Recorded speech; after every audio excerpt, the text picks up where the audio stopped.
Alright, old school NBA fans, self-researched, NBA facts. Got another video for you.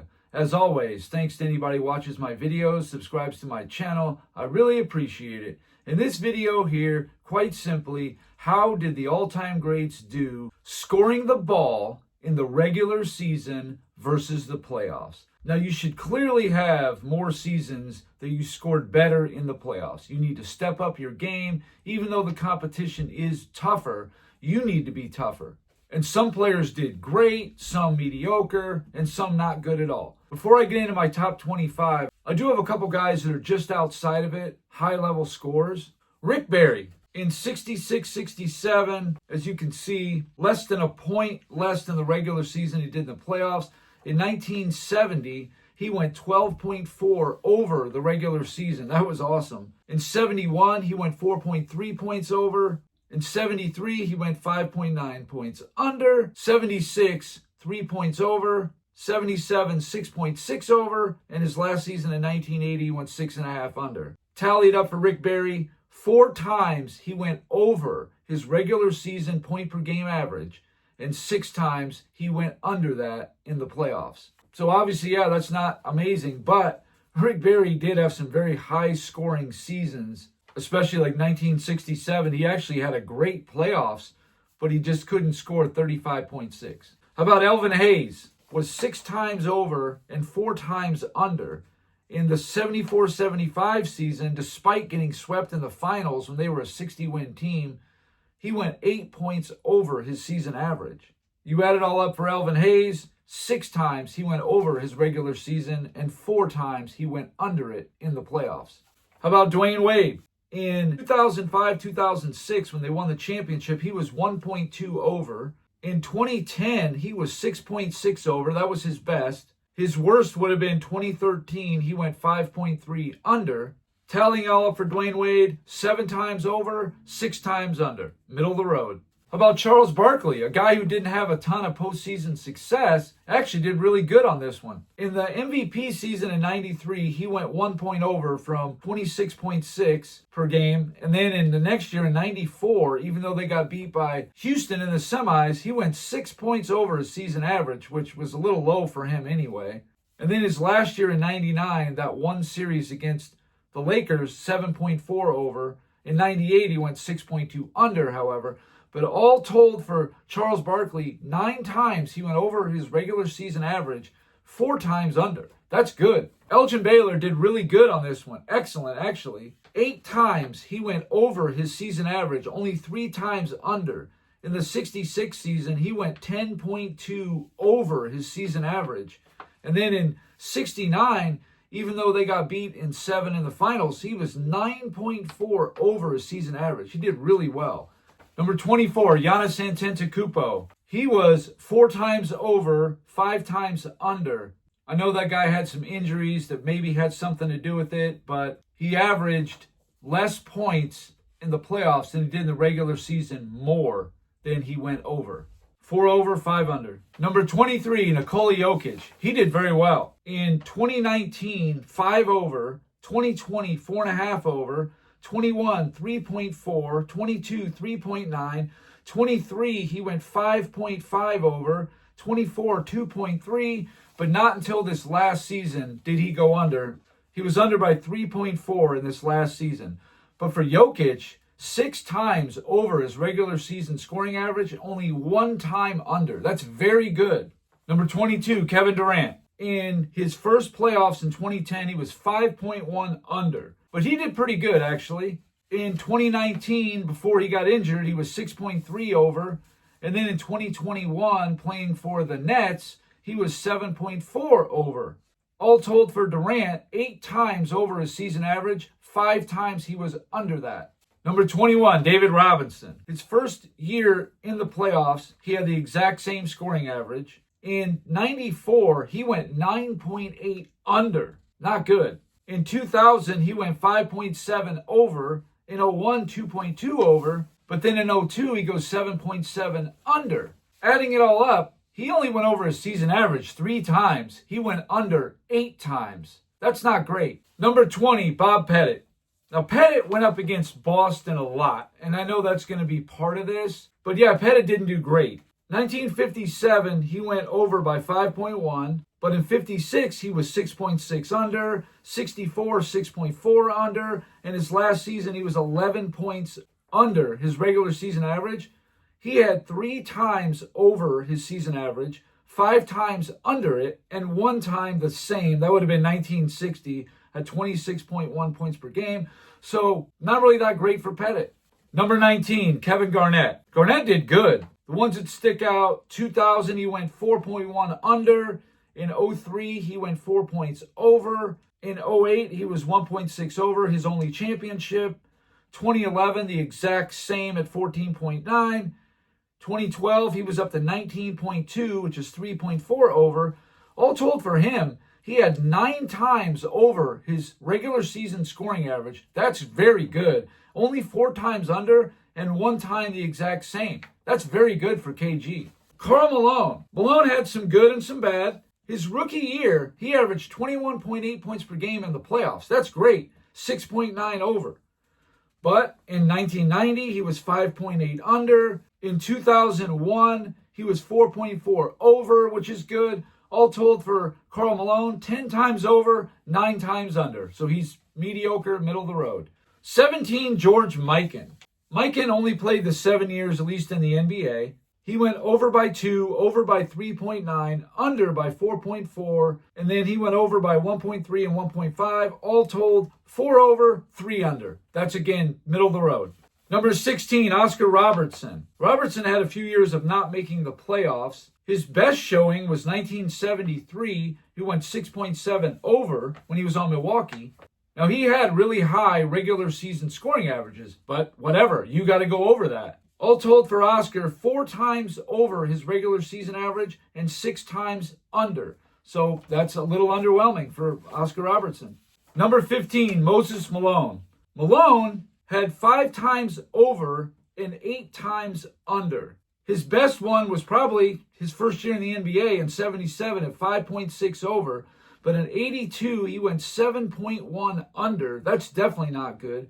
In 84, when they got upset, he was 1.3 under. 85, he was under. 87, he was under. 88, he was under. And then in 91, which was about his last real season, he went 6.4 under. All told for him, 5 times over his season average, but 8 times under. That's going to be underwhelming.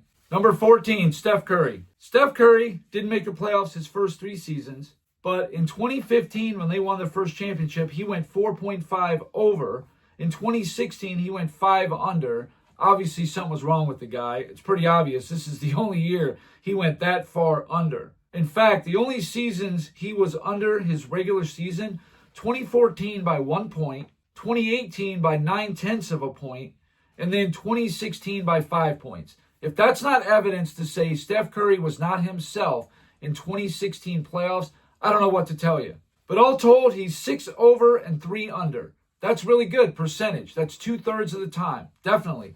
Number 13, Jerry West. Jerry West did amazing in this criteria. Somebody was just questioning yesterday why I got West over Curry. There's a lot of reasons why.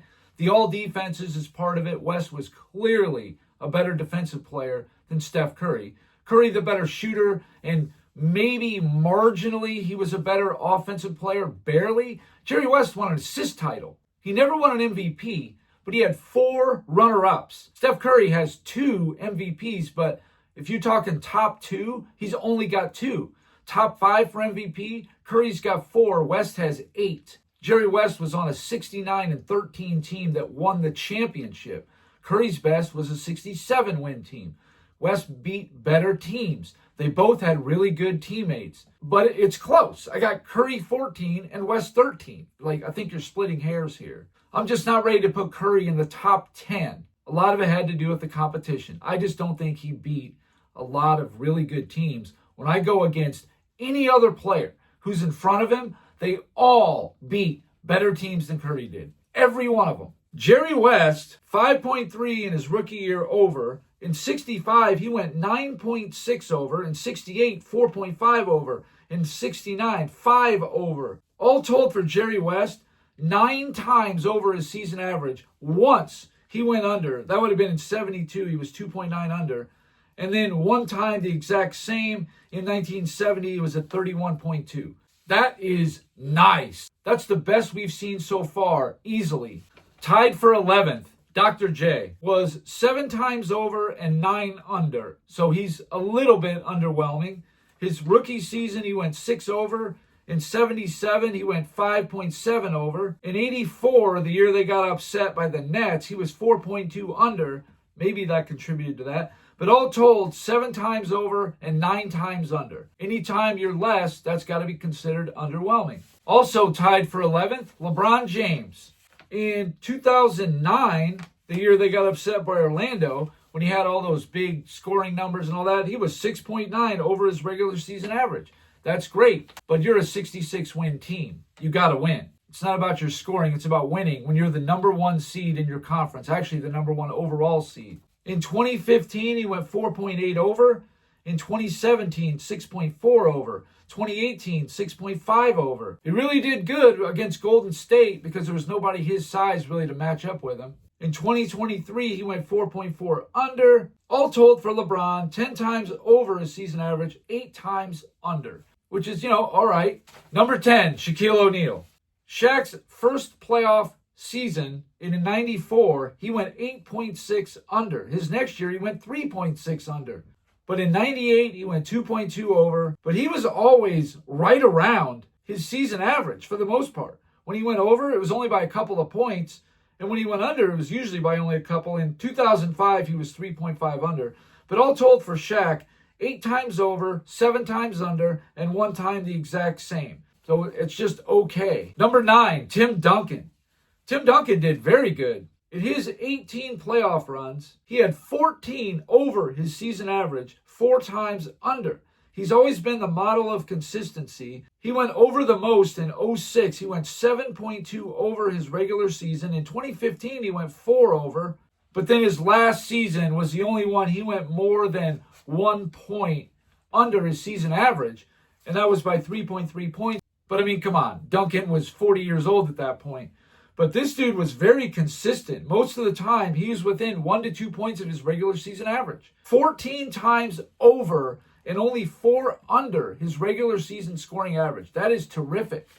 Number 8, Hakeem Olajuwon. His first 5 seasons went over, including in 1988, by going 14.7 points over. That's one of the highest numbers I've seen. He was 22.8 in the regular season, went up to 37.5 in 1988.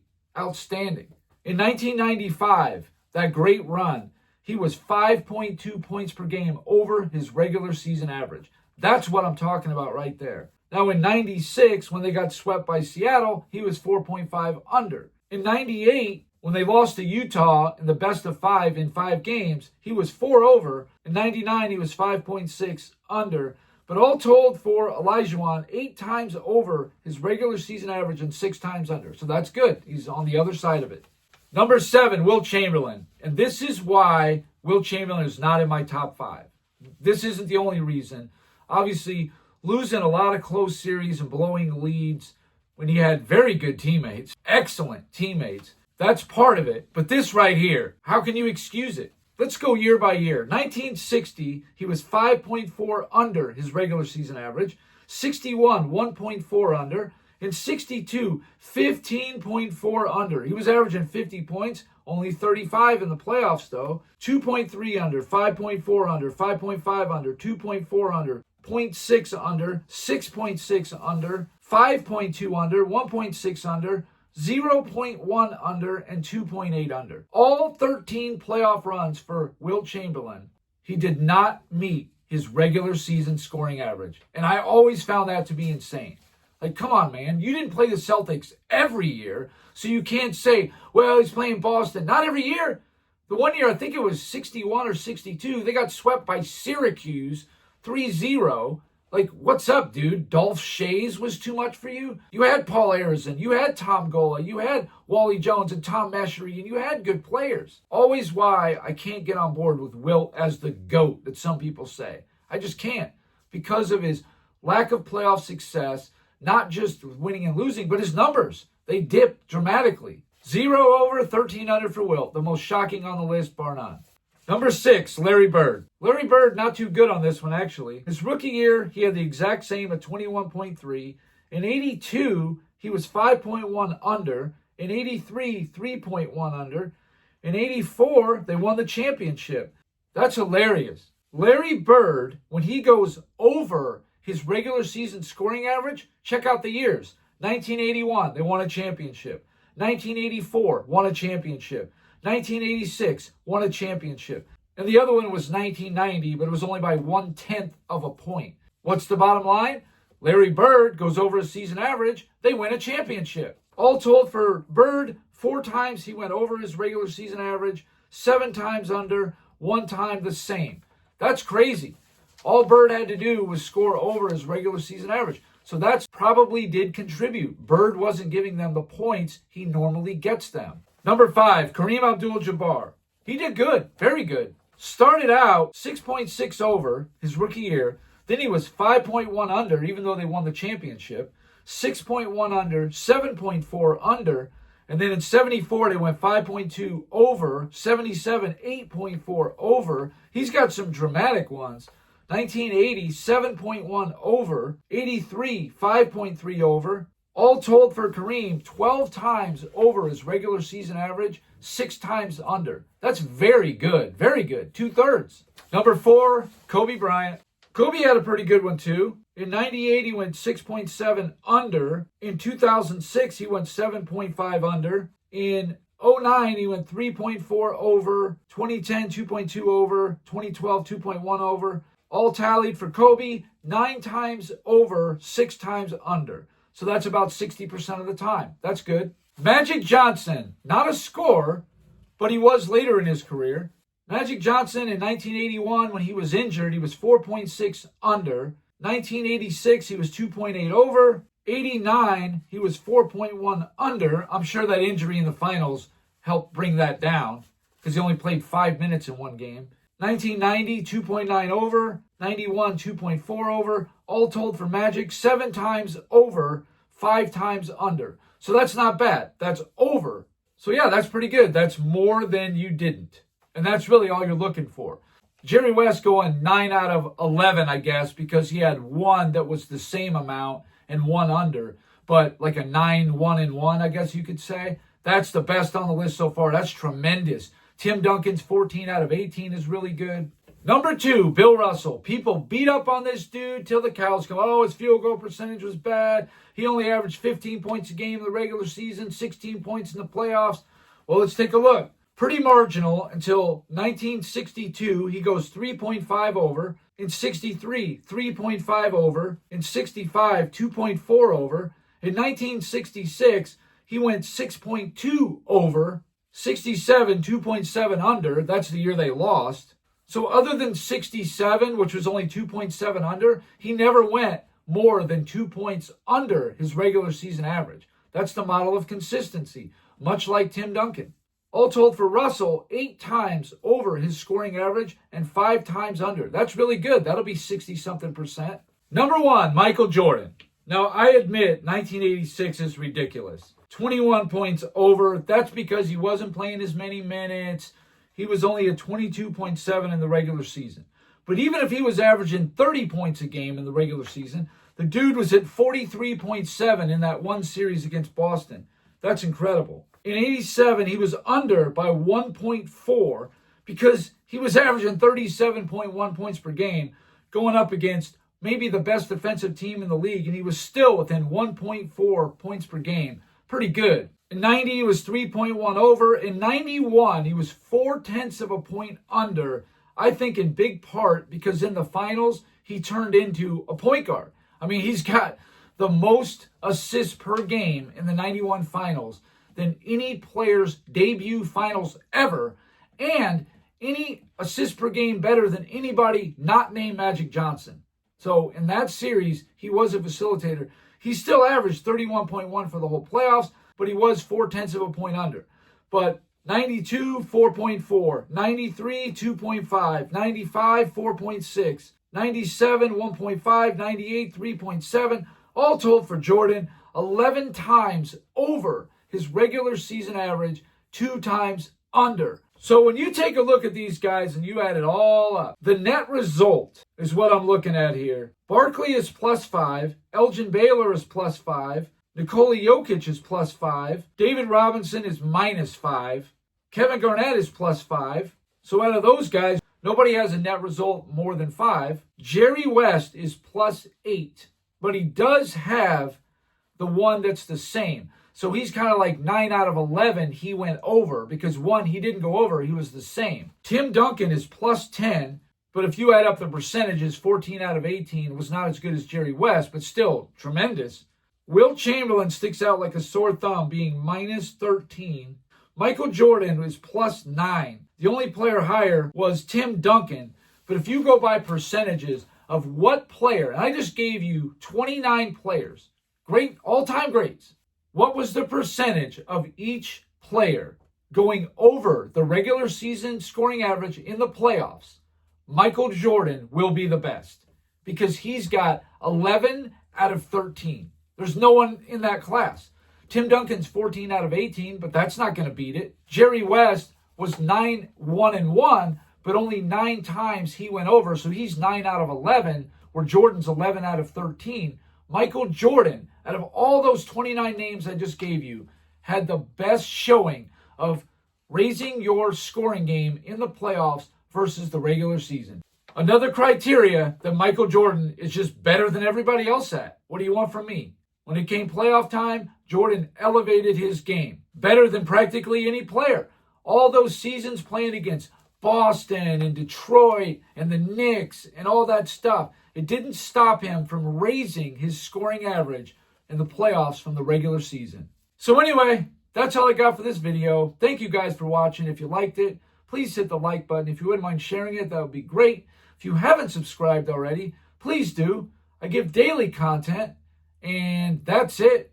Until next time.